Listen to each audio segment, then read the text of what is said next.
अस्सलामुअलैकुम my dear friend. तो कैसे हैं आप सब लोग? उम्मीद करता हूँ खैरियत से होंगे। तो मैं हूँ आपका दोस्त ज़हीर अब्बास। आपके लिए एक वीडियो लाया हूँ जिसमें हम बात करेंगे कि दो कार सेट दिया गया हो तो किस तरह पता चलेगा कि वो एक नादर सेट है या गैर नादर सेट है। तो चलते हैं वीडियो की जानिब। वीडियो पर जाने से पहले आप लोगों से गुजारिश है कि चैनल को सब्सक्राइब कर दें और जो न्यू स्टूडेंट्स हैं वो चैनल को सब्सक्राइब कर दें और बेल आइकन को प्रेस कर दें ताकि हर आने वाली लेटेस्ट वीडियो की अपडेट्स आपको मिलती रहें।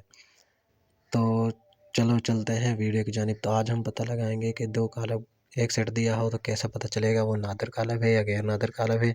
ये जानने के लिए हमें निकालना चाहिए मक्ता।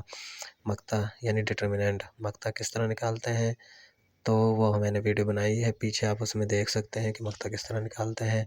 बाकी अब एक कालब नादर कब होगा और गैर नादर कब होगा।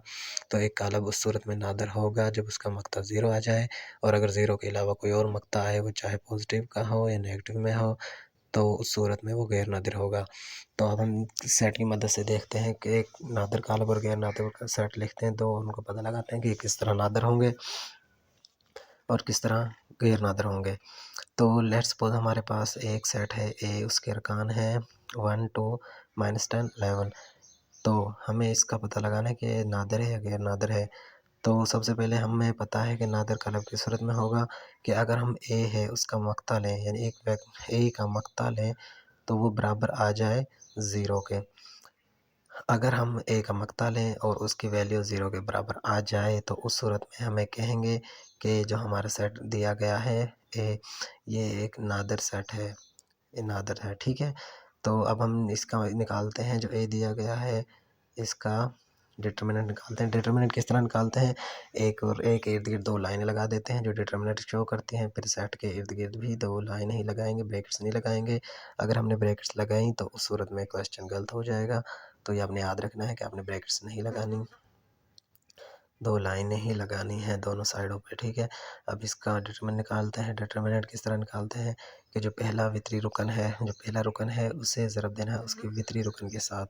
तो पहला वितरी रुकन 1 है, इसका वितरी रुकन 11 है, तो 1 को 11 से देंगे। इसी तरह जो दूसरा रुकन है उसका वितरी रुकन क्या है, 2 है, तो दूसरे को 2 से देंगे और इन दोनों के दरमियान माइनस आएगा। तो अब देखें, पहला वितरी रुकन लिख दिया हमने 1, इसके बाद दूसरा वितरी रुकन लिख दिया 11। ठीक है, तो यहाँ पे हम लिख देंगे 11, यानी पहला वितरी रुकन, पहला जो रुकन है उसे उसके वितरी रुकन के साथ ज़रब दे दिया, ये माइनस आगे फार्मूले का। इसके बाद दूसरा लिखेंगे, दूसरा वितरी रुकन क्या है, वो 10 है, तो आप 2 भी लिख सकते हैं पहले क्योंकि इसमें कोई मसला नहीं है। तो यानी वितरी एक साथ लिखने हैं, तो यहाँ पे -10 आ गया। ठीक है, तो अब इसे हम सॉल्व करेंगे तो क्या आएगा, तो आप देख सकते हैं पहले 11 को 1 से ज़रब दें तो क्वेश्चन आएगा 11, यानी आंसर आएगा 11। तो यहाँ पे 11 आंसर आ गया। इसके बाद उधर देखें आप -10 प्लस 2 से ज़रब देंगे तो 10 2 आता है 20, तो माइनस प्लस माइनस माइनस आ जाएगा। तो आगे हम करेंगे तो ये आ जाएगा 1, यानी 11। माइनस को माइनस से ज़रब दें, अगर माइनस को माइनस से ज़रब दें तो जवाब क्या आता है, तो वो यहाँ पर लिख देते हैं ताकि आपको याद रहे कि अगर माइनस को माइनस से ज़रब देंगे तो जवाब जमा आएगा।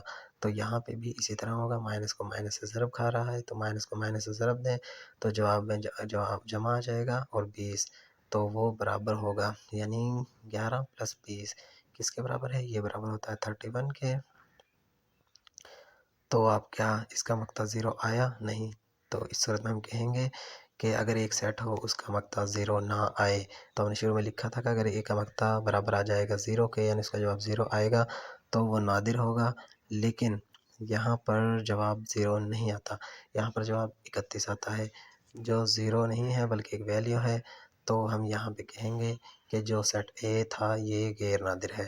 तो आपको पता चल गया होगा कि अगर किसी सेट दिया गया हो और पता करना हो कि नादिर है तो या गैर नादिर है, तो उस सूरत में सेट का मक्ता निकालेंगे, डिटर्मिनेंट निकालेंगे, और अगर डिटर्मिनेंट का जवाब ज़ीरो आ जाए तो उस सूरत में हम कहेंगे कि जो वेक्टर बी यानी सेट बी है वो अगर ज़ीरो आ जाए तो एक नादिर सेट है, और अगर ज़ीरो ना आए तो वो एक गैर नादिर सेट है। तो हम एक और सेट लिखते हैं जो आपके एक्सरसाइज का भी पहला क्वेश्चन है। नादर वाले क्वेश्चन में, नादर और गैर नादर वाले क्वेश्चन में पहला क्वेश्चन यही है तो यहाँ पे आप देखें, अगर हम बी का मकता लें तो हम यहाँ पर डायरेक्ट करेंगे, क्योंकि आपको हम पीछे बता दें मकता किस तरह निकालना है। तो हम क्या करेंगे, पहला वितरी रुकन है जो 3, इसे ज़रब देंगे, पहला रुकन है जो इसे वितरी रुकन के साथ ज़रब देंगे, यानी 3 को 4 से। तो 4 को 3 से ज़रब दें तो क्या आता है, 4 3 12। तो हम यहाँ पे लिखेंगे 12।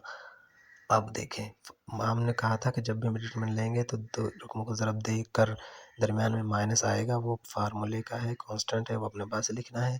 उसके बाद दूसरों को ज़रब दे दें तो वो हो जाएगा 6 ज़रब 2। तो 6 को 2 से ज़रब दें तो वो भी 12 ही आता है। तो 12 में से 12 को माइनस करें तो क्या जवाब आता है, द आंसर इज़ 0।